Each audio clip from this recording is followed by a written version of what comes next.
I think before we look at something as a failure, as the ending, we should try to look at it and understand what it actually is, because it's a transition. It's a transition of things. So it's not, your life's not over. It's you're transitioning into something else. Hey everyone, I'm Burton and welcome to PropStream Pros, the podcast where we dive into the lives of real estate professionals who've made it. In each episode, we'll explore how they got started, challenges they faced, and the strategies that helped them succeed, so that you can learn from their journey and apply those insights to your own path. Whether you're just getting started or already building a portfolio, there's something here for everyone. So make sure to subscribe, follow, and join us as we talk to professionals who've made their own success. On this episode of PropStream Pros, Burton sits down with Dan MacKinnon to explore how finding your niche and staying true to yourself can help you stand out, generate leads, and build a successful real estate career. Before becoming one of Florida's most trusted relocation experts, Dan MacKinnon was chasing a professional motocross career until a devastating injury changed everything. Rather than letting that setback define him, he reinvented himself, built a successful marketing business, and eventually turned his passion for helping people relocate into a thriving real estate brand. In this episode of PropStream Pros, Dan shares how your personal story can become your greatest competitive advantage, why selling a lifestyle is more powerful than selling a home, and the mindset that made him turn his biggest setback into his greatest opportunity. Dan, it's a huge pleasure to have you here. Thank you for coming on to the show. Thanks so much for having me, Burton. I'm super excited to be on here. I love the program, love the platform, so excited to spend some time with you. Well, I'm happy it goes both ways because, knowing your story, we've spoken before. Obviously, I follow you on Instagram. Your story's amazing, and I'm happy you're able to join our show today to share, what you do in the real estate space and how you do it very well, but also your story and how you got to where you are today. And I think that's equally important as to what you bring in the real estate space. So let's begin. Let's start with that real estate part. So I understand you're a realtor, but how long have you been doing that for? Yeah, I've been licensed here in Florida for 7 years now. I think I'll hit 8 years soon here, but yeah, just right around 7 years. So haven't been doing it too long, but long enough that you're in the game. I love that. Yeah, you know what? 7 years is a very long time. And actually just, I think last year a report came out that like 71% of real estate agents didn't do a deal last year. And I wouldn't be surprised. A lot of those are like first year real estate agents. Yeah, and so just knowing that and knowing that you're about to hit your 8-year mark, that's amazing. I in my opinion, and my opinion may not weigh heavily, but I think you're a successful real estate agent. Thank you. No, I think that anyone out there that can schedule their own day, pay their own bills, and run a business, no matter how big or small your profit is, if you're able to do that in America right now, you are very successful. So I'm super thankful for, being able to be, in this business and being able to do other things because, it's hard. Like I think that the stats are easy when you're doing a couple deals here and there, but it is hard out there. Like the market has completely changed over the past couple years, especially down here in Florida. So I think for people that are watching this and you're either starting out or been in those times of lower deals, just know that if you're able to strap together enough deals to keep yourself in the game, that is all that matters. That's amazing and very great words for those that might be listening or those that are in the space right now thinking, have I made it?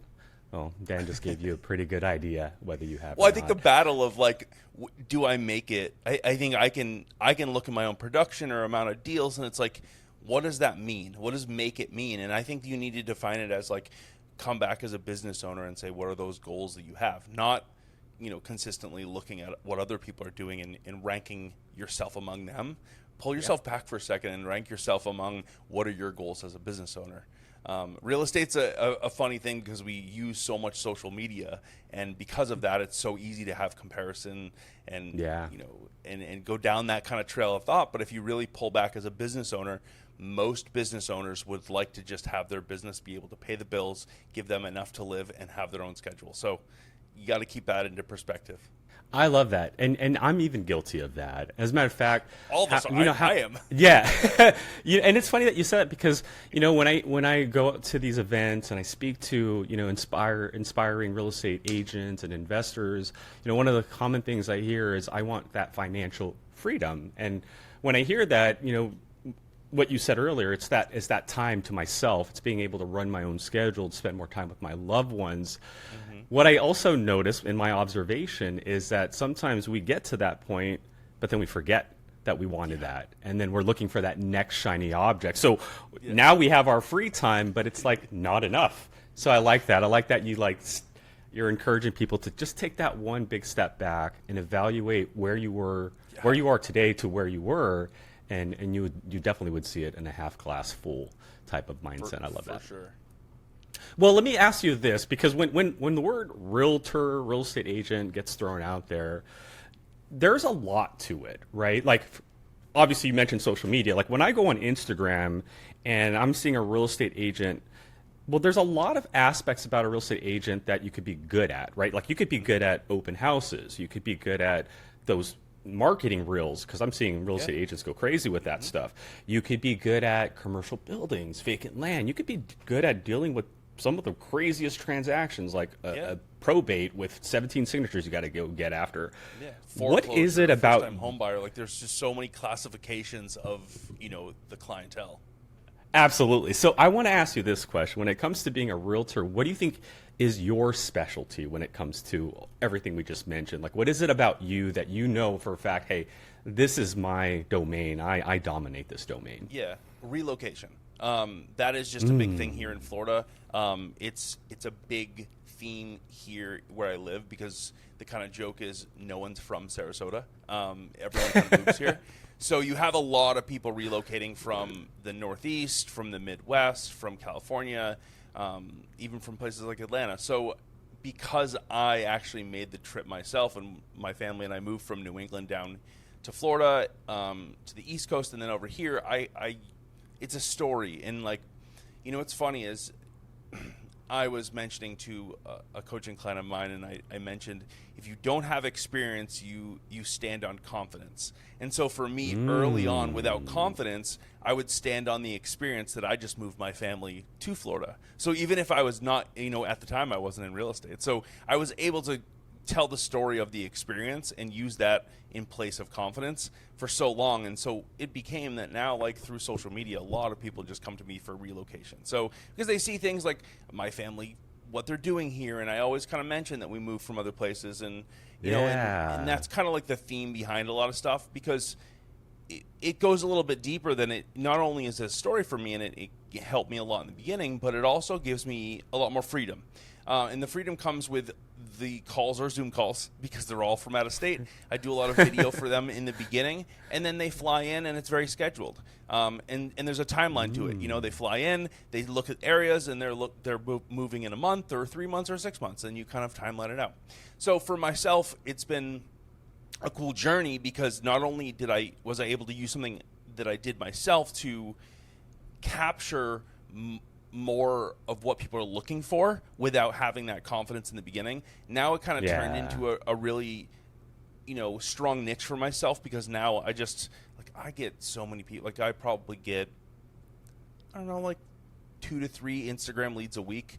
From people saying like, hey, Dan, we're thinking about relocating. What can you tell us about the area? Now, some of those people might be 2-3 years out. Some people are 2 months out. You know what I mean? So at the end of the day, it's that consistency of showing up as who I am. Because it never changed who I was. It was just my story. So like the same thing goes, and I know this was a lot deeper than your question, but I think the same thing goes with like a lot of my coaching clients I work with, is you have to define what you enjoy in life, because we sell lifestyle. We sell lifestyle, and we deliver homes for them to live in, but we are selling lifestyle. And so if you can find your niche within your area, whether it's kids, whether it's volunteering, whether it's animal shelter stuff, like there's so many things you can define that people are interested in, and they find out who you are, and then they go, oh, we want lifestyle too. We want to live so they find you kind of automatically. And that's where for me, it's become such an easy flow of business, and easy comparatively to cold calling or running ads or doing double the work for a Zillow lead. So relocation. I love that. That's my long answer.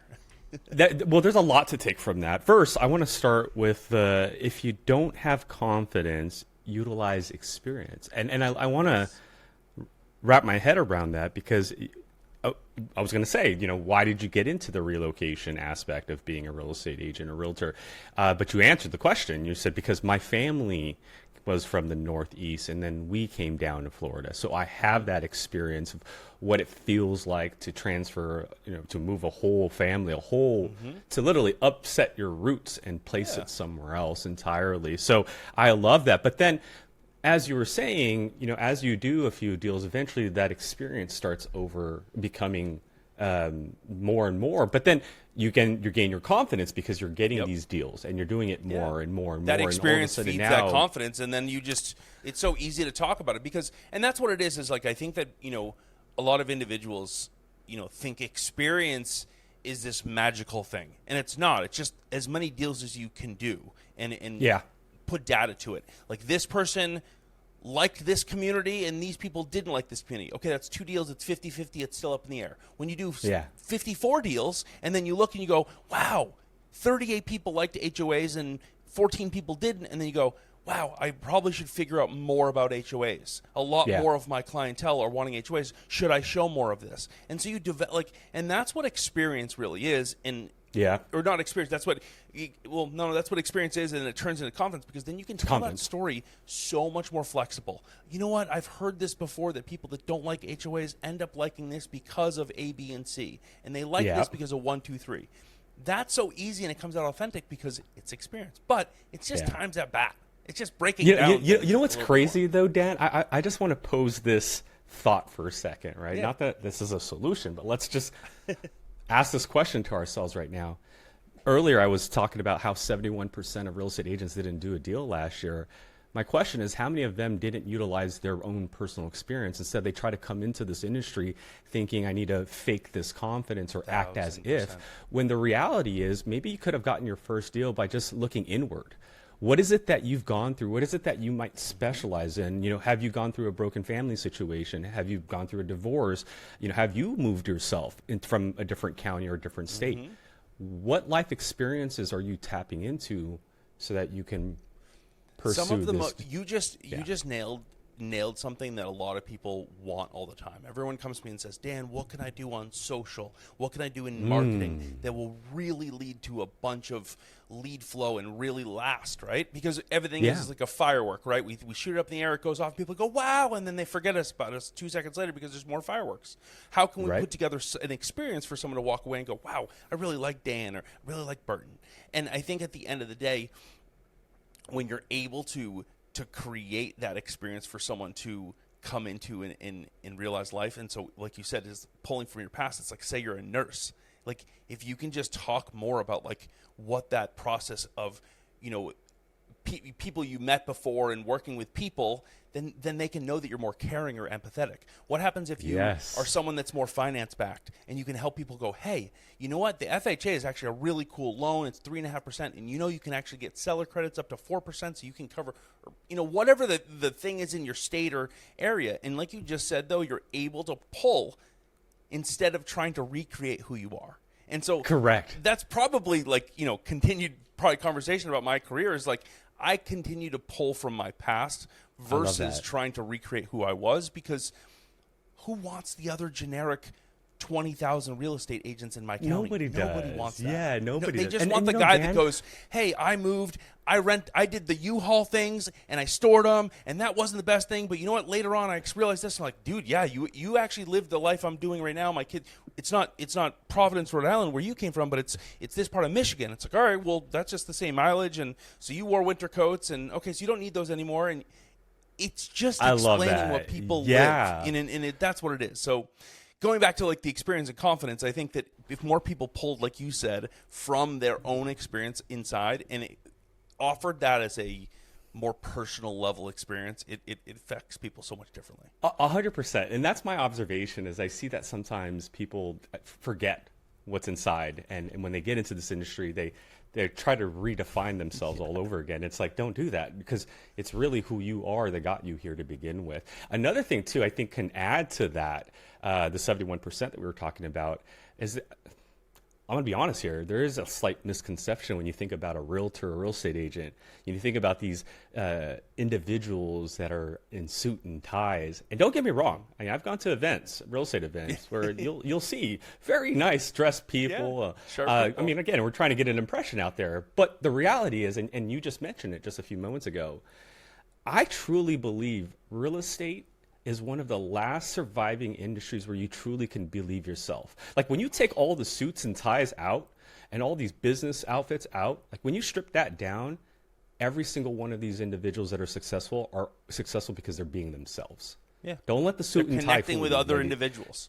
Exactly. So don't let the suit and tie fool you. You might think, oh, this that's guy, the thing, too, girl is might like, be like educational, but that's not the You case. bring Sorry, a really Dan, go good ahead. point up. No. You bring up a really good point, and I want to emphasize that again. If anyone's starting out newer or trying to advance in their career, and they're like trying to scale, or I want to bring my average price point from 300 to $1 million, and you're trying to like redefine who you are, don't do that. Start backing into what you can do for other people, and realizing that like you can create a much bigger like effect on other people just by being who you are and speaking to what people need, instead of trying to recreate yourself and fall into some like trajectory of like, well, luxury real estate agents drive white Mercedes. Luxury real estate agents do these obnoxious videos. It's like, no, just dig into what those people want. Because if a guy in a suit and tie can do it, so are the tattooed realtors. Yeah. I know a bunch of people that are up and down tattoos, wear black T-shirts every day, and they do 40 to 50 deals a year. And I'm going to tell you what, most agents, that's all they want to do. They want to do 20 to 30 depending on their area, 20 to 30 or 40 to 50. That's the most their area is going to do, and they're going to go like, I want to crush that. That's good. Well, here's the thing. There's people that are doing it in tattoos, in suits, in flip-flops. So here's the thing. Go find your little piece of the pie. Yeah, and that's what I want to emphasize a lot. Like this industry, this space has grown, or has finally revealed its true nature, like its true self, which is just a bunch of people really being themselves and helping other people's. And it's really when you really like look inward and you pull from inside that success comes in. You know, on a side note, I was at an event and I was talking to a real estate professional, and this was just a kind of a fun conversation. He said, Burton, I think I might need to start getting more involved with this Roblox thing. I'm like, Roblox, isn't that the thing kids play? He's like, yeah, my son's all over it, and he plays it like religiously. And I'm like, okay, but why would you want to get into it? He's like, well, think about it. In 20 years, these kids are going to need houses, and that's probably something that they're going to relate with. So it dawned upon me, because while he was talking about that, I grew up loving video games. I grew up loving comic books, right? Mm-hmm. Fast forward, that's become one of the biggest like entertainment things out there. And as a matter of fact, there are people that are streaming, talking about it, even in the production of it, making millions of dollars, ladies and gentlemen. Millions of dollars talking about video games and talking about animation and all this other stuff. And let's say I'm a realtor that knew all of that. I could now be a realtor for that audience. Do you see what I'm trying to connect here? That there are things I know exactly in what your you're talking life, about, because I know there are I know things in someone your that's, life. I know someone go that's ahead. recently in real estate. He's very young. Yeah. His Instagram handle is like something like Florida Man Real Estate or Florida Man Realtor or something like that. And he does videos literally gearing towards like his age range and below. People that aren't even like can't even afford houses, and he's got like 100,000 followers. He just got his license like 9 months ago. Because I mean, he's a marketer at heart, but here's the thing. If you go find his videos, it's like it will just be him in front of like literally, I think one of them is Roblox. It's like buying a house in Roblox, and he's doing a green screen, and it's like jumping through. And it's like, sir, do you want to see this? And it's the dumbest video. The amount of shares on it is insane because he tapped into an entire generation. Like, I don't understand it. I got 3 kids. 2 of them play Roblox all the time. Yet I should understand it, but here's the thing: I don't understand it at all.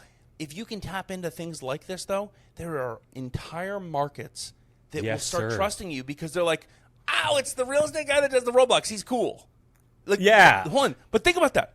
we want trust. We want trust from people because then they will trust us, they will buy with us, and they will always use us.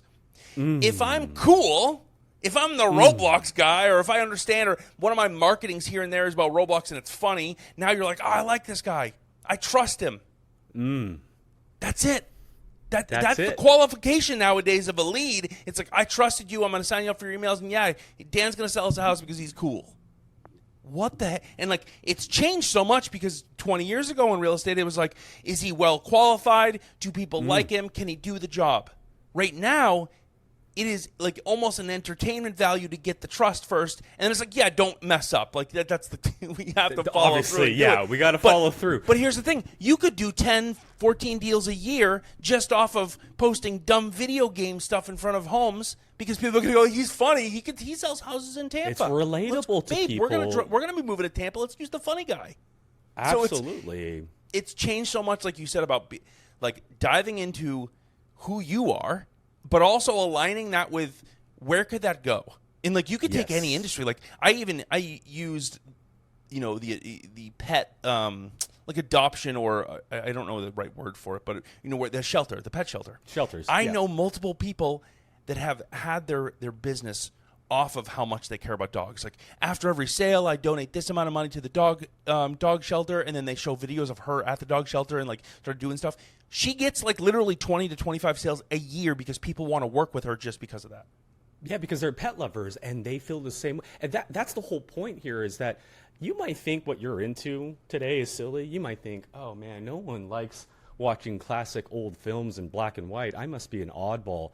Wrong. There are millions of Americans out there that love that. As a matter of fact, you post a video on that, like Dan says, they're going to watch it and they're going to be like, oh, this real estate agent likes what I like. I like this person. I trust This is original.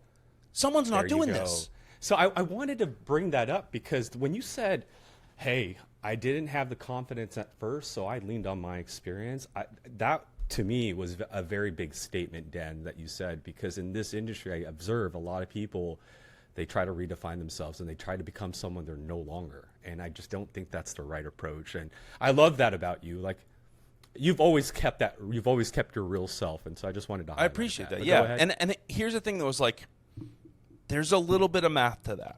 There's a little bit of math to it. It's not just full authenticity, guys. Like, and I want to say that like to everyone listening to this, is because it's very important to break that down in the fact that it's like, I had a lot of fun things in my life in my past that I could have leaned on and gone into.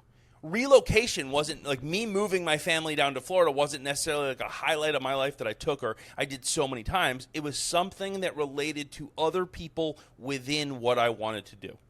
Correct. I have done other things growing up or sports or whatever it is that I could be like, well, I could be that guy. I could be the dirt bike guy because I grew up racing motocross. So it's like I could be the dirt bike guy. Yeah, there's a lot of people moving to Florida that want to ride dirt bikes. It's a lot less than the people that are just moving here in relocation. So that you have to, we're in sales. So I want people to understand you can have fun with sales. You can be authentic in marketing. But at the end of the day, it's like I chose the relocation because it's like there's a lot of pain points I can solve, or I can help solve, or I can help, guide people to. And there's a lot more people. And the same thing with like the pet thing. It's like a lot of people like dogs. Now, if you're going to be like, well, I want to be the Great Dane, rescue okay, well, how many people are moving to Florida that have Great Danes then? Be real estate agent. With you. And that's there the thing is about somebody, it, is you have but to break down, percentage.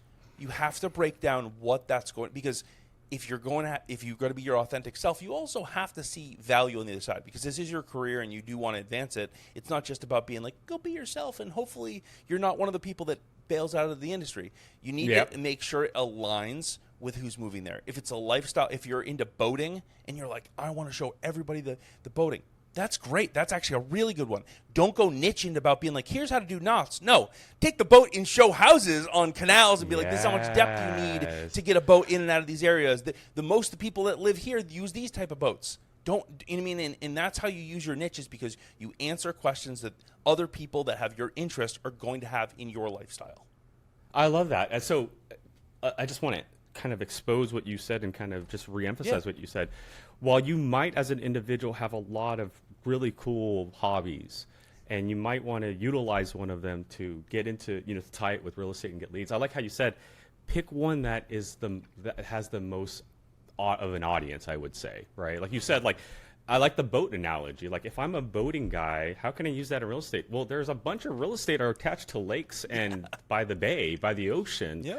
Utilize your boat knowledge. Like you said, what boats are preferred for this type of house and stuff like that. So 100%. I love that. Like, hey, guys, at the end of the day, yes, we want to be ourselves, but understand we also still need to generate leads and build an audience. So just pick something that you do. It's really great and really awesome. Just make sure there's an audience, a pretty substantial audience behind that. Because at the end of the day, right, we do need to make profit. So I think that's smart.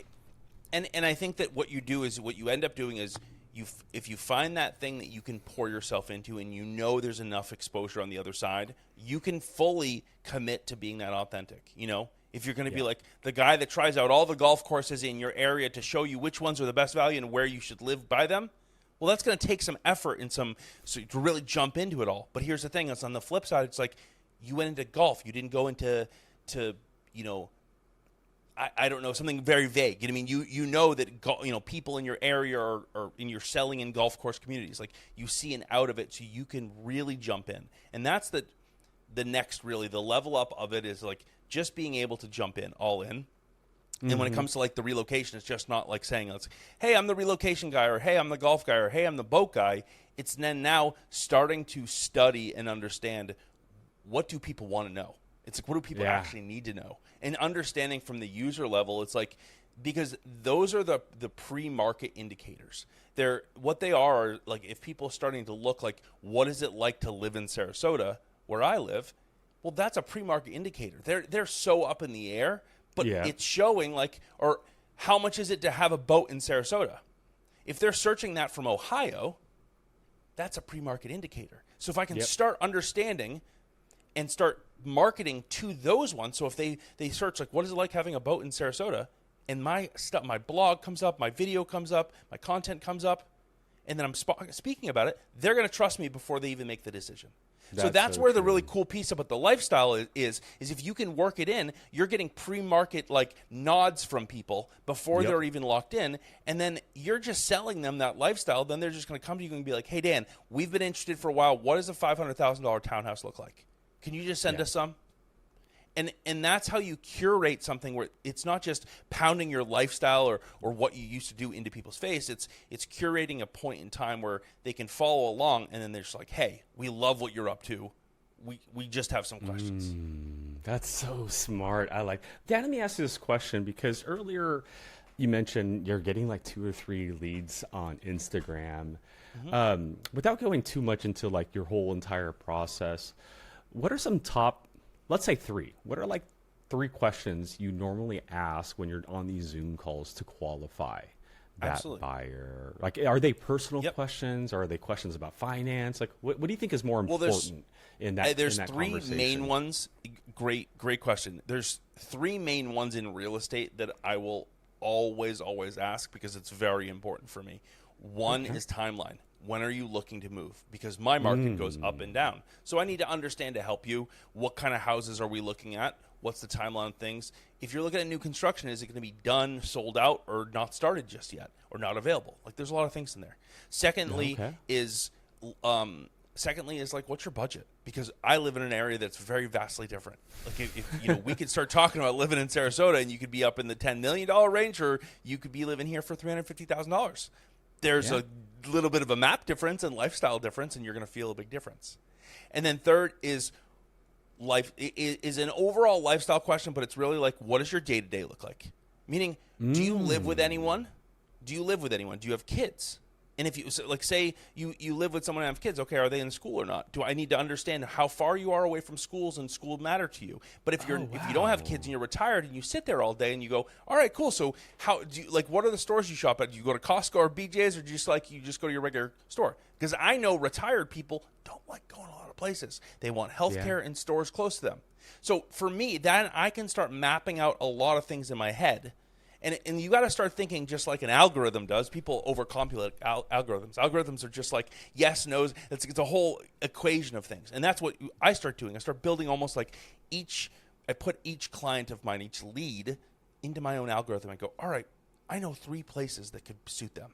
I'm going to just start and so that's where I start asking those 3 kind of questions. And then from there, you can start going in and out of like that lifestyle one is last, because here's the thing, it can end real quick or it can go for a while. Oh, you have 3 kids? No way. Awesome. So the 3 kids, like, are they into any sports?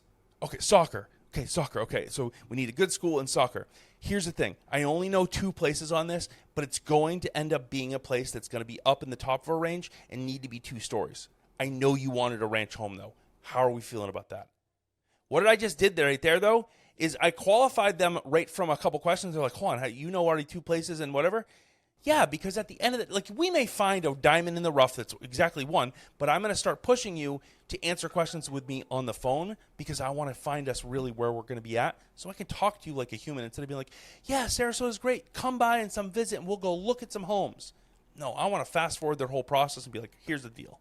You want an HOA, you want a good community, you want to be close to soccer and good school. There's literally 2 parts of town. They're 2 different towns, 2 different areas. You get one of the 2. I'm going to send you those. They're going to look very similar because it's Florida new construction, but these are the 2 differences, and I'll put it in an email. Let them roll from there. And once again, this kind of goes all back on lifestyle because, like, I didn't sell them a home. I literally sold them the idea of 2 different areas and sent them inventory. They can pick the home they want. I sold them the lifestyle that aligned with what they want or what they need. Dan, if you're listening to this, I hope I literally rewind, maybe get some notes out, because very powerful advice you gave. So just reiterate those top 3 questions.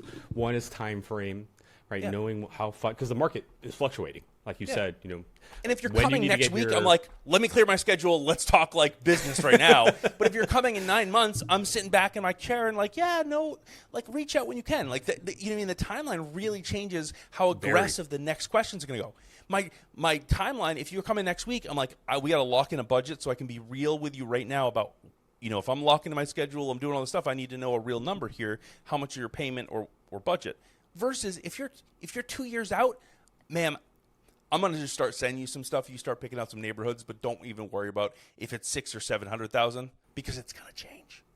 And that kind of answered my other question I had in mind is like, with so many calls and people calling from all sorts of different states, like how do you even qualify all of them? But that time frame, it's timeline, and then the budget comes next because, like you said, if you're going to come see me next month, what's your budget? I don't want to waste your time, and I don't want to waste my time at the same time. And right? and then I can align you, and I can say exactly. I'm going to send you exactly what we can look at. I'm not going to try to like. That's the one thing too is I never upsell people. I'm never going to upsell people in my area. I'm going to let them fall in love with it. Like I'm not going to upsell with you like. You have a 300. We can find you that. No, like, let me send and you don't even have to say get. that. I kind of knew that without you even saying that. And you know why? Because of question number 3. Because like you said, question number 3, I want to know everything about you because I'm not trying to sell you a house. I'm trying to sell you your new lifestyle or this align you with that. Yes. So you didn't even have to say that. I already knew that because when you asked though, okay, tell me everything about, you know, why, and, you know, finding about their kids, whether kids play sports or whether they're retired or the stores that they shop in. Dan, when you were saying all of that, I was very impressed, because at that point, you're not treating it like a transaction. You're treating it like, hey, I'm here to help a human being. I'm here to help someone relocate. And in this case, they're probably relocating from a different state or county. That's a big thing. And the last thing you want any of these individuals, or if you're that individual, is to regret any of it. Yeah. Or discover that, hey, I just moved into an environment where my kids can't play soccer. Could you imagine that? Exactly. Like, that ain't funny at all. So or we bought a house that's 35 minutes from the soccer stadium, and it really sucks to drive through that traffic. And here's the thickest thing is we moved from Chicago because we didn't want to be near traffic. Like that, hearing people's visions on what their life is really important because here's the thing, I went through it. You know what I mean? Like I have 3 kids, so I can see more of that lifestyle. And I've worked with enough older people that I can kind of see it's like healthcare is kind of like a thing, and as they get older, it's like kind of a serious thing. So I think even as you're repeating it, I think that even hearing it back, it's pretty interesting because I don't always hear myself back. You know what I mean? When someone's talking through this, but at the same time, I think it's interesting because when you hone in on someone's lifestyle, it becomes so unique and genuine to them. But it really does start with a very couple simple questions. You know what I mean? Like, who do you live with and what do you like to do? Oh, I'm retired. My wife's with me. I love golfing. You know, she's into this mahjong thing, and you know, I just love getting out. My grandkids come and visit me. You just told me so much about exactly the house that you need, more than you know, you know? That's so awesome. Dan, you've provided a lot of amazing information, and this is all dialed in with, what niche are you in, and the relocation, having that experience personally, and then tapping into that experience, but then evolving it to. I want to say. Oh, go ahead. I didn't mean to interrupt you. I just thought of one thing I wanted to preface because yeah, go. I want to say this. Keep you adding said value. something. You said to me, you were like, "Hey, it's a lot more than you're doing than just a transaction." And I want to highlight this because through coaching, I work with a lot of clients, and a lot of them say the same thing. Like, dude, this is a lot of work. This is like what you want me to do during this is a lot of work, or that's just a lot of questions, or this is a lot of notes, and it doesn't become a lot of work. It's just general once you get used to it. But here's the reason. Mm-hmm. The reason I put so much time and value into the service of the relocation people is because of this. They all refer me. I'm doing double deals. What I'm doing is that first relationship with someone moving from Ohio, they're going to tell me that their kids are going to come visit them, and they have 3 kids, and their brother is actually thinking about moving to Florida. If I do such a great job, they're going to not stop talking about me.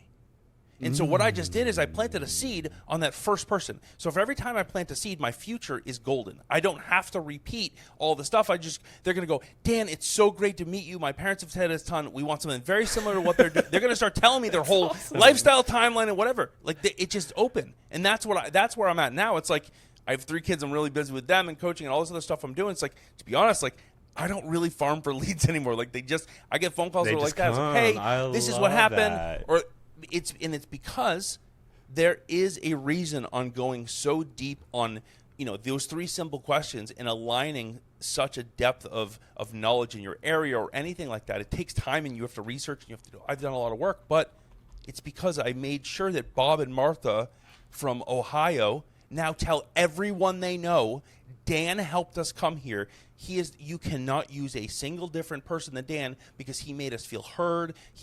I'm honestly, here's the thing. There's 28,000 agents in my county. I probably, other than the care I gave them, the same process. It's not much different. Nothing Some changes. for new construction Wow. homes. And so it's the conversations. It's the first Zoom calls. It's the way I ask questions. That's what people are falling in love with, and that's what they'll tell back. So everything we kind of like highlighted, like that's 80% of my world. Like, yes, 20% of the transaction is 80% of my time, right? That's all the BS, the driving, all this stuff. But 80% of the actual deal comes from those 3 simple questions in the actual first Zoom. And the way I make them feel before, whether I'm on Instagram or something else, but it's also the way I made them feel on Instagram goes right to that Zoom. And they always meet me and they go, Dan, you're just the same. I go, yeah, this is me. This is who you get.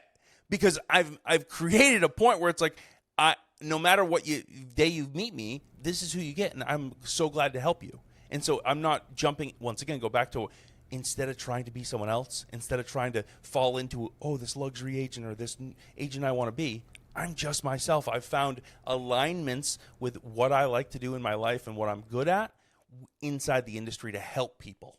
You can always help people and have fun and make a ton of money. Like, you don't have to look at helping people as this like nonprofit thing. I love that. Dude, I love that. I know we went off the rails. I've been No.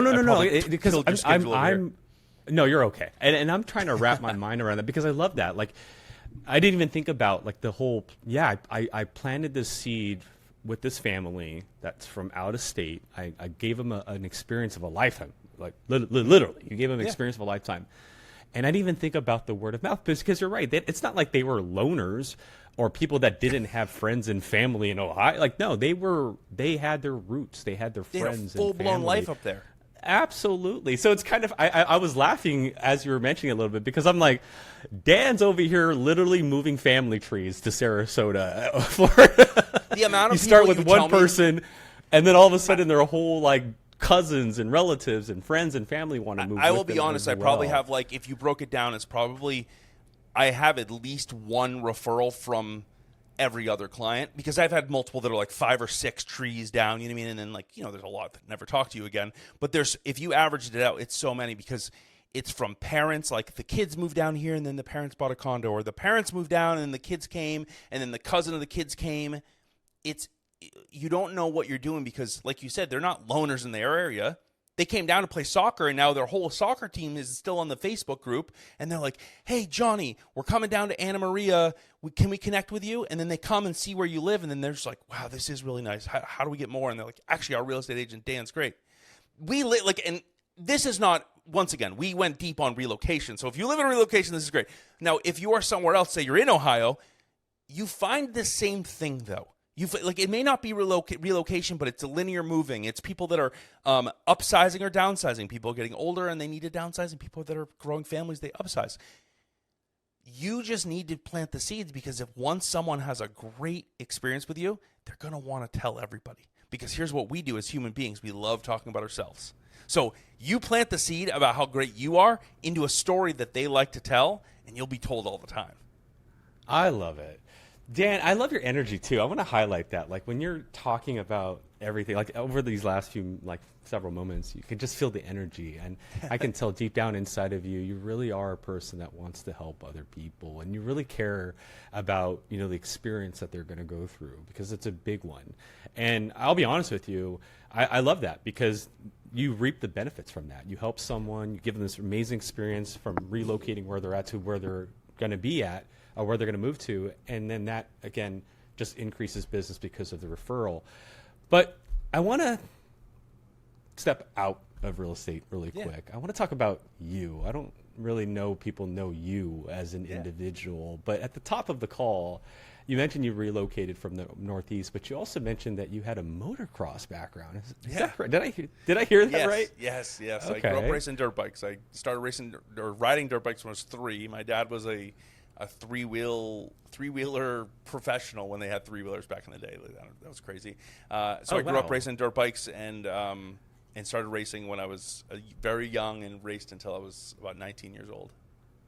Well, hold on here. That's 16 years of racing. So would you say that you were like in that higher echelon of dirt bikers? Like I have a lot of my friends went pro. I have a couple friends that are national champions. So yes, I would definitely rode more on the pro-am side, not like amateur pro-am. So, and then I got hurt when I was like 18. So, it kind of just stopped that career quick. So no, it was a great, a fun upbringing in motocross. Is definitely electric. I mean, a lot of adrenaline and stuff like that. It was interesting. I got to travel a lot.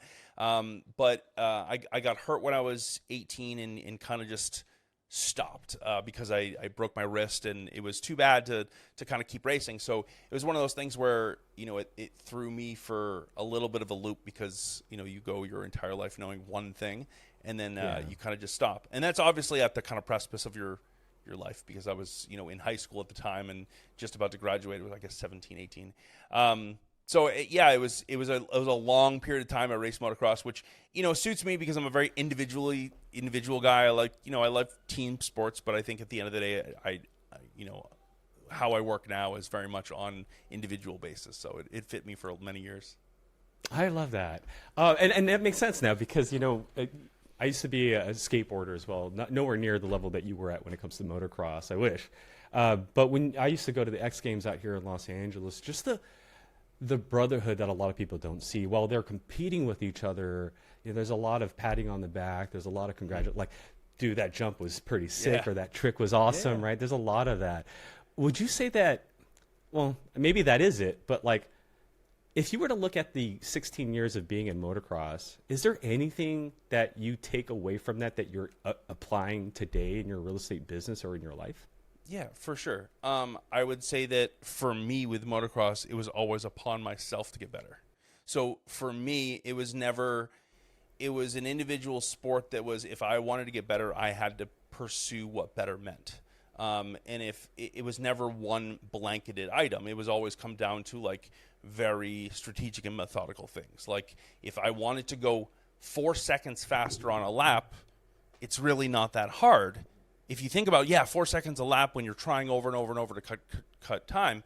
But if you're methodical about things, I was always taught from a young age with a lot of older pros and people around me, you just break it down.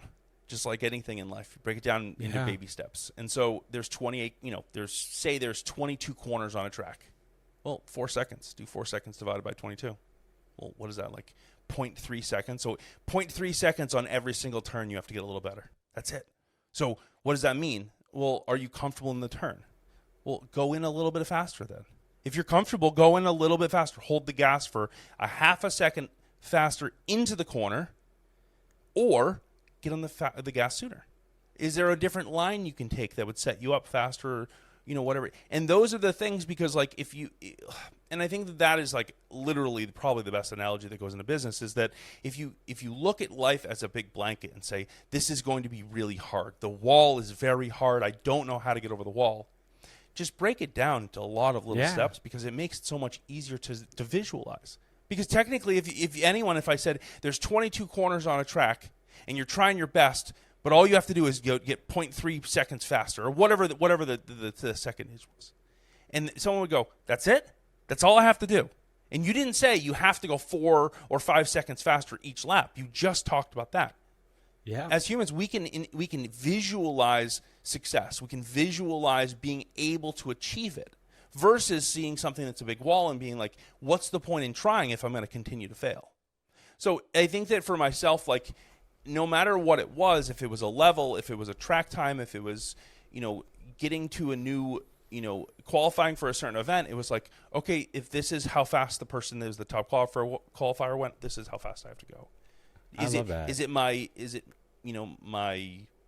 bike? Am I pushing my bike to the full limit? No, there's never a time in life that, and so like you start getting rid of excuses as well, right? Because you always be like, well, I wish I would have gone faster because it was this, or I could have signed the deal if I was wearing a different suit, or if I drove that nicer car, or if I had the nicer camera, I would shoot better content. It's like, no, it's never any of that. It's you. It's breaking down the things to get better strategically and methodically. So that's crazy that you said that, because like I see a correlation with agents. Like I never thought of it that way, because like I like how you broke it down, because if me not being a motocross guy, if you're like Burton, you're like 5 seconds over the mark, like you got to shave off 5 seconds. How the hell do I do that, right? Yeah. But then you like literally said it so methodically. You're like, well, there's 22 corners. You just got to shave off a little bit in each corner. What you just described is KPIs, key performance indicators. Exactly. Yep. That's what agents are doing. Yep. Some are not doing, which is, again, very important. So now let's use the same correlation. Like you describing, hey, I got to shave off 4 seconds on this next lap. There's 22 corners. I got to do 0.3, right? That's KPI. That's saying, hey, I know there's 22 corners. Here's what I got to do to get that better results. Yeah. Same thing with KPI. I want to do 20 million. This is how much I make per deal. How many calls deals did you come make? From a phone call. I have to make this many phone calls per day. That's it. Absolutely. And if you do that, it's measurable. Right. Absolutely. But the challenge, though, and I think what's very important for some listeners, are you even doing it?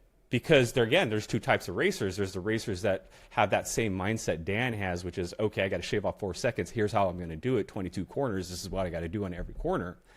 And then there's the agent that's doing the same thing. Hey, I want to make $20 million this year. This is how many calls I got to make, how many offers I got to make, how many of the contracts have to hit closing. But then there are also the racers that don't do that. And then they're just like, how the hell am I going to save 4 seconds or shave 4 seconds off this? There's also the agents that run KPI, and you mentioned it. They're probably in like, they're just going around the track. Do I need to dress up? Yeah. Do I need to rent out a faster looking car? Like, what do I got to do to get my sales up? And they don't have anything measured at all. So I think what you mentioned was very, very important. And I love that. That key takeaway is I love that bettering myself, the cool part about utilizing what you were just that saying, KPI. The cool part was what you were just saying too about the KPIs and say the shaving seconds on a corner. The more you do it, because you are focused on the actual movement of what you're doing, you end up cutting more time. You end up producing more. Because here's the deal, is like we break things down conservatively. Just like I said, like, oh, well, you're going to do 0.3. Well, what happens if like every time I go in hotter into the corner and come out hotter, and I'm actually saving 0.6 on every time, and now I'm shaving 7 seconds, so it's like way different, but it's like the slight change. The same with, well, if I shave down 20 million, is, I'm doing $500,000 a deal, so this many phone calls, and it's like, okay, so let's just say it's 42 calls a day. Well, here's the deal. It's like as you get better with time, so does your performance. And we started our numbers on your old performance. So here's the cool part is as you make more dials, so does your performance gets way better.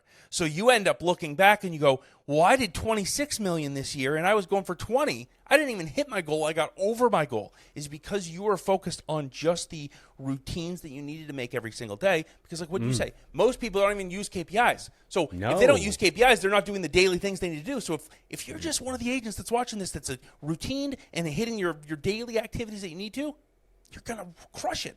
You're the 1%. I love that. Great message. Yeah, and when you were saying that, I was like, KPIs. Like, he literally is describing motocross KPIs. But yeah, no, I think that was a very, very, very, very big gem that you just gave out there. Dan, I want to ask you an honest question. I'm sorry if this might be a little personal. No, but nothing's ever personal. 16 years of motocross, and it all just stops because of the broken wrist. Man, I don't know about you, but I personally would have felt like my whole world just went upside down.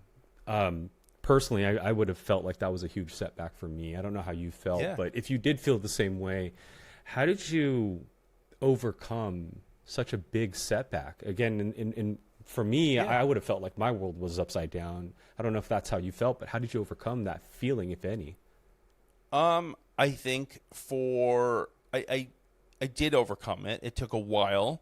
It was a lot because I think I defined my entire life as being one thing, and you don't, and here's the thing is like, I don't talk about in high school. I was homeschooled most of my life for racing, and I attended some classes at a high school, and graduated from there. But while I was there, I took a lot of marketing and business classes. So like the thing was as much as my goal and my whole life was defined by motocross, I did have a lot of other enjoyment. So it took me a while to find that. Immediately after I got hurt, I kind of realized I wasn't going to be able to race. So I figured out I need to do something with my life. And I was able to get into a really great marketing school. And I think it was because of some creative things that I'd done in my application. But back in the day, you could be a little creative with marketing. Not creative like lying, but I meant like creative stories and stuff like that. And it kind of like pique people into it. Because I had not applied to many schools, and this happened right in my senior year. So that being said, I didn't handle it well, and I don't know. I think that there's a lot of different things that I wish I had done better. Handling, losing a whole piece of me. And I do think it took a while, but in the long run of things, I think that it came down to redefining who I wanted to be, because I had only defined myself as one thing instead of letting myself be who I was.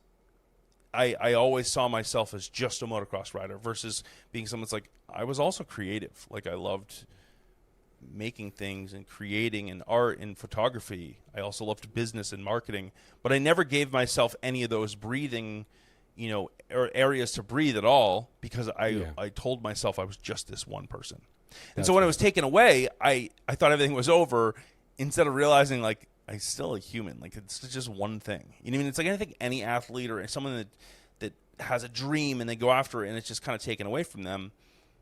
I do think it doesn't matter how much you can tell that person. They need to go through what that moment is for them. But on the other side of it, though, you start realizing there's more to you as a human than just that one thing that defined you.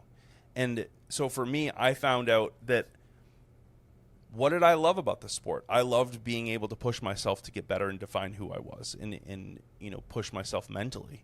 I loved being around a lot of other people and putting things together. So what I ended up doing quickly after I got into college, I went to advertising school, which is a pretty defined like part of business school that was really cool, and I enjoyed it because the work is a lot different than most schools. It's a lot of like just working with businesses and understanding the core strategies of marketing and advertising. So right when I got into school, I was like, I really love this stuff. I'm going to start utilizing this in the industry. So my friends were still racing, and I actually ended up like helping a lot of them get sponsorship deals because I was just a marketing guy. I was like, wow. hey, Look at so you. what ended up starting my first business was subculture marketing. And so what I ended up doing was getting my friends, sponsorships because they were racing pro, but they were called privateers, meaning like they were paying or their parents were paying for them to go on the pro tour. And if they could score high enough, they'd probably get picked up by a team. Well, there's still a lot of people that want their stuff out there. So I would align it and get us money, and I was going out to all the races. And so I started finding myself kind of, understanding like, okay, who do I need to know? Like in making friends within the industry and at the pro races in the pits and stuff like that. And I started building a lot more of a Rolodex of like, Dan was the person to go to on this, or just go see for this the marketing or that. and like getting Yep. yourself sponsored and okay. So I did that for a couple of years with my friends, and that was more of me trying to grow up. And it was during college actually. So I moved around college for a little bit. Went to Georgia Southern University for 2 years, and then went back to Providence. But during that time, I was just traveling and going to a lot of these races. So what it ended up showing me was two things: is I really enjoyed connecting people. I really, really enjoyed connecting people for almost like a middleman, but also in marketing in marketing terms, meaning like this person has something that you want. I think you two should do this. And it was more of just merging two people with an idea, which that's really marketing. If you really just break it all down, it's like, I'm bringing two people together with an idea and they just think it's natural. Well, in the masses, that's marketing, right? Like I'm bringing this water bottle to the masses of people through a story, and hopefully they buy it, right? That's marketing. That's amazing. I did that for a while, and then the other thing I noticed, though, was motocross was very expensive, but no one had money. So when I mean no one had money is if you're doing work with these people, it's very hard to make a lot of money. Like it's a hobby. Yeah. And there's a lot of money in the sport, but is there money in the marketing? Do the companies that I meet, now I'm working with the companies and I say, well, hey, we started offering websites. Your website's really bad. And so that's what we did is, subculture marketing ended up doing a lot of like digital assets, and it was called business to billboard. So we did basically business cards, designs, logos, stuff like that, all the way up to billboard advertising. And then we started doing websites. So what I noticed was, you work with them. You're like, yeah, we can't afford that. I'm like, well, this is crazy. What are you guys doing then? I'm not going to work with you guys. So I started, doing a lot more local stuff, and that's what ended up launching my marketing company. And I got to do a lot more healthcare. I was doing a lot more healthcare marketing, stuff like that in Providence. So that's really cool. So you went into the motocross went right into like marketing. Yeah, I was going to say. So the motocross to answer happened. Your question, You did 16 years of it, then you broke your wrist at age 18, and then you stumbled, in this case, into the advertising marketing courses. Then you started helping your other, writers with helping them market their, who they are to get sponsorships. And then you started working with the sponsors, helping them build out their stuff. And then we started kind of going. My question to you, and this is kind of, I think you kind of answered it within the story that you mentioned, but like, for someone that's listening right now, Dan, who probably might have just gone through what you just experienced at the age of 18, what you experienced at the age of 18, you did mention that, hey, you're just going to have to go through it and discover, the reality of it. But like, while they're going through that, while they're in that moment, what piece of advice would you give them while they're in that moment? If their world just got flipped upside down, again, they have to probably endure what they're about to go through. But while they're doing that, what's that one piece of advice you'd like to give that person? There's always more to your story. And what I mean by that is I think that we always write an ending to our story before the story's done. And I think we always like to write our own conclusions on what things are. And the deeper meaning behind that is I think before we look at something as a failure, as the ending, I think we should try to look at it and understand what it actually is, because it's a transition. It's a transition of things. So it's not, your life's not over. It's you're transitioning into something else. And I'd say that most people through life become better when they go, if you're looking to get past a tragedy, if you're looking to get better at something, you're most likely over time going to have a better life. So I think that you have to look at these life-altering moments and understand they're just transitions. And there is no failures. There is absolutely no failures. They're just experiences. And, a lot of them A lot of the experiences we can't control, and the ones we can control, we learn lessons. But other than that, you're just writing your own news story. So you have to be empathetic with yourself, but don't sit in the pity for too long, because then you end up just like a lot of the world that's just sad and ruminating on their life. You have to understand that if you are genuinely looking to come out of a situation, you have more power than a lot of people. So you should just continue to find that, because if not, you're just going to be sad, and that sucks. Yeah, great advice, man. I wanted to ask you that because, I mean, this whole conversation has been about, experience. And you experienced something that, not too many people go through, and that's literally having this one image of themselves or what they believe is what they are, right? Like you said earlier, this was just the one thing that I knew I was, and then the world flipped upside down. I think the word failure really messed with me for a long period of time. The word failure really messed with me. Let's talk about it. What do you mean by that? Because I think that for myself, when you paint yourself a picture of what you're going to do with your life, and it doesn't align, your life doesn't exactly align with that. And I don't know if everyone's taught this way. Maybe it was just my household, but I think a lot of people in general think like, certain things are failures like that. And when nothing perfectly aligns to what you think it needs to be, or, you get hurt when you think you're going to become pro, or you set out to become a real estate agent and you've only done 2 deals and now you're the stat, or whatever it is, I think that we put ourselves in a hole, and I just think that it's something you can never come back from, and you have to always look forward. So I don't know. I think sometimes we're our biggest worst critic. Mm-hmm. You know what I mean? Yeah. Like, I say that because, I've gone through moments in life where people have given the best advice.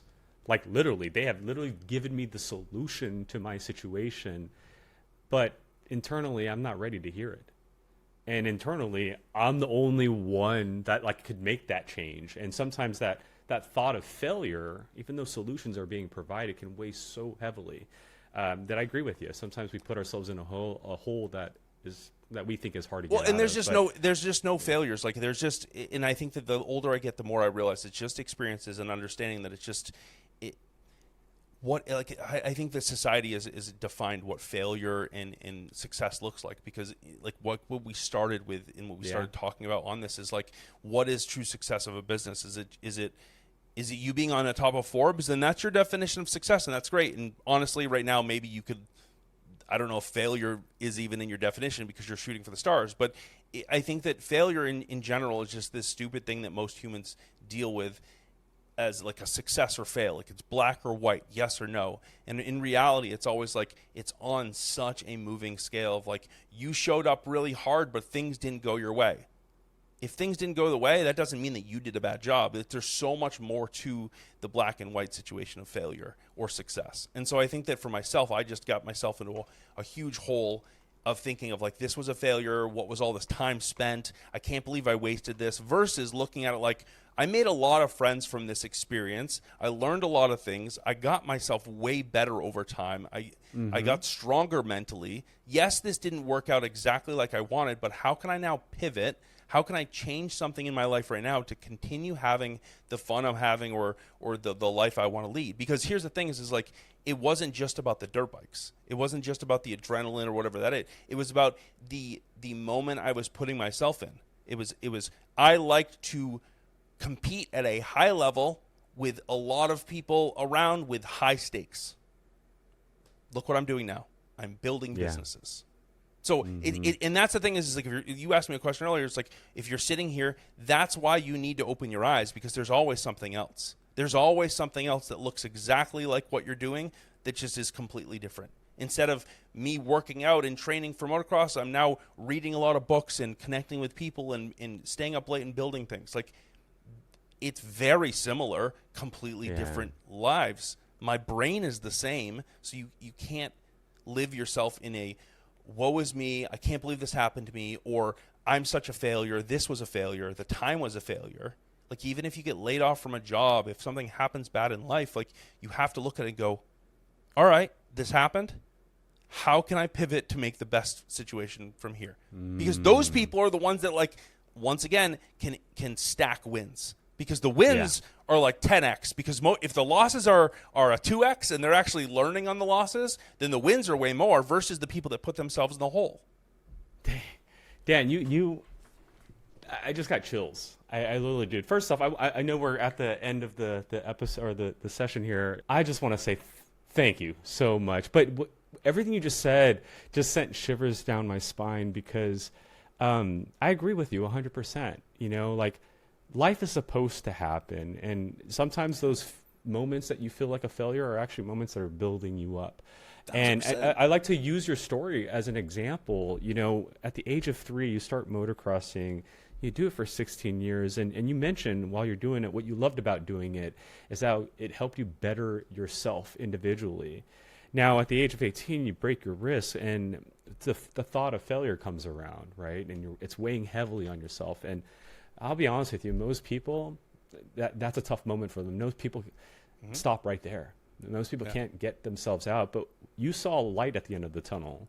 While one thing was coming in and another chapter was beginning, and that was your advertisement chapter, that was your networking chapter, that was starting to understand empathetically because I went through a situation, so let me start listening to other people's situation. And then you get into real estate, and I understand that you might have felt like a failure at one point, but everything that you're doing today, Dan, and what I see on your social media and what you've done for people that are relocating to your state, brother, you're nothing but a success in my book. But that's what sent me shivers in my spine. This wasn't planned. This wasn't something that you knew at the age of 3 that, hey, I'm going to be Dan, the best relocator in Saratoga, Florida. No, you weren't there, but you had, and I like how you said, like, you kind of failed forward, right? Kind of like motocross. Like when you're hitting a gap, you better hit that gap because otherwise you're still going forward and you're going to fall forward, right? You're on one side or the other. That's it. Yeah, like you're going to learn. And that's what I loved. And so when you were sharing everything today, in that very last moment when you were talking, when you shared that, man, you sent shivers down my spine because I'm like, look at where we're at today. And I find myself there. There was a moment in time I thought I was going to be somebody else, but that didn't pan out. I stumbled, but I held on tight like most of us listening to this episode right now. And if you're still holding on tight, keep holding on tight. Me and Dan believe in you. 1,000%. But you learn, and then that's what builds who you really are. So Dan, I just want to thank you, man. Like your story, everything from what you've shared on the real estate side of how you successfully are doing what you do in the relocation part and other things too. I mean, you're not just a relocation agent. No, it's people locally too. Yeah, no. There's a lot more to it, but I think that the stuff that we covered today, that was like, honestly, that is the inside working into why I am where I am today. Like everything that I have going forward, like some of the stuff that I'm going to have, coming out over the next year, even with other stuff I'm working on and stuff, like this is the basis of it. Like the basis of it comes down to like, how can we fail forward? How can we learn every day to like just fix? And like, I kind of look at everything like everything's not a test. Like, don't think of it like a test in school. But in racing, you grow up with testing, meaning like you go out to a track and you just ride and you tweak things and you ride and you tweak things. And it's almost like you, what's the name of the thing? It's like when you don't know how to do something, you just try it and then you tweak it and try to tweak it. Testing's kind of like that, but you obviously start with a very good thing and you're just tweaking and tweaking and tweaking. That's the way I look at failures and activities on a everyday basis. Nothing's ever like, well, that didn't work. Like we got to do the opposite of that, or like, wow, we wasted a bunch of money on this like advertisement platform or these like leads or whatever it was. It's like, well, now we know that doesn't work, and like now we kind of have to write that into our script. Like, or is it something on our side? Like, there's always something to take from it, and like it's almost like in those, I remember the testing notebooks we used to have. It's like the notebooks had nothing to do with the race, the working out, nothing to do with it. Had to do with like suspension settings. Little things we're tweaking that are going to happen on the race day, or little things that are like on today's the rain day. Like we used to, notes were like, this is the weather. This is what's happening. Exactly what's happening. So we can notate what's really going on. And that's what the difference is. If you can't fail forward without taking the notes. You can't fail forward without looking at what happened and dissecting it and writing it down and notating it. You have to have a testing notebook like I had growing up, but what you can have is something to go, okay, well, when the stock market plunges, most of my clients are cranky because I deal with luxury clients where most of their money and wealth is in the stock market. Those are the different, that's your weather, right? So now my testing, I could go back. Okay, last time the weather was bad. Okay, be empathetic, text versus calling, like whatever it is. You know what I mean? So I look at all my failures. Like here's the thing is like, and the testing came from, if you look back at the notebook, the testing is like write the text versus the email. It's because Bob yelled at me today because I called him and the market was down and he's really pissed that we didn't sell his house yet. Had nothing to do with me selling his house. It's the market. I love that. So the key point here is every failure has a lesson to be learned. So keep your eyes and ears open for that, because that's true. Like if you're taking a math test and 1 + 1 and you put 3, obviously that's wrong. But did you learn from that? Like, did you realize that the answer is not 3? Take it's 2? Take the score off. Don't look at the failure, the pass or fail from school, but just look at the test and be like, how would you go to the next one? You'd look at the test and go, oh, I got this one wrong. Which one? Okay, now I fixed it in my head. Let's move on. That's it. There you go. That's, man. Okay, I love that. I didn't mean to restart. I know you were trying to like summarize something, but I wanted to say this because I think that's important. I think the failing forward is like, it's not just like I want to go out and fail. It's like, no, let's study the failures. And they're not even failures. Study the experience and figure out like I said, Bob yelled at me. Don't call, text. Like just that's it. But I think that's important because like that's the overall theme from this episode that I'm hearing is just how are we adapting to setbacks? Because setbacks can happen in business, setbacks can happen in our personal lives. 1,000%. Heck, there might be a future setback that you don't even realize that's right around the corner. But what are you going to do when it happens? You know, are you prepared to adapt? And like Dan says, it's weather, right? If we understand that setbacks are going to happen, are we prepared? Do we have our notes? Do we have our presets? You know, when we go out to the track and it's muddy 1,000%. And rainy, we got to change our presets. I love that too. Exactly. Yep. So very important. So ladies and gentlemen, if you're listening to this, we're going to go through seasons in our lives. We might be going through it right now while we're listening to this, but keep your eyes and ears peeled because there's some lesson to be learned. And that lesson, as Dan has shared, the lessons in his lives have become some of his biggest ammunition to get some of the biggest deals and help some of the biggest clients in this business. So Dan, I just want to say thank you again. This episode, the whole thing was amazing. I learned a lot from you. I love your energy. I'm sure some of our listeners are going to want to learn more about you. There was just a lot we obviously just couldn't go over today. What's the best way for them to reach out to you and connect with you? I'm once again Dan MacKinnon. I'm down in Sarasota, Florida. You can hit me up on Instagram. It's Dan the Realtor, Dan_the_Realtor. It's really easy to find. Just type in Dan the Realtor. If not, you can go to our website, locallifehomes.com. You can learn more about our area. Live right on the Gulf Coast down here next to Siesta Key. So if you're ever down this area, you need more help. If you're an agent, hit me up on Instagram. I am a pro coach over at Sell It, Ryan Serhant's program. So if you're ever looking for more of this type of talking in your business, feel free to hit me up. I'll introduce you to some great coaches over there. All right. Thanks so much, Burton. I really appreciate it. This has been great. I love our conversation. Dan, this was amazing. I can't wait to maybe follow up with you in the next few months. We might have to do a part 2 because we didn't even get to half the things you want to talk about. So we'll have to plan it once your season, maybe next season, I'll come back on. I agree. We definitely need to follow up with you, see where you're at in the future, and then there's a lot more I know you could share with us. Thank you guys so much for tuning into this episode. My name is Burton. Make sure to check out our next episode of PropStream Pros. And again, if you want to connect with Dan, we're going to put all of his links down below in the description. So make sure you click on them. Make sure you follow and subscribe to him, and just keep following along his amazing journey. But until next time, guys, thank you for tuning in. Thanks for tuning in to the PropStream Pros Podcast. Subscribe for weekly insights and real strategies to help you close more deals. See you next time.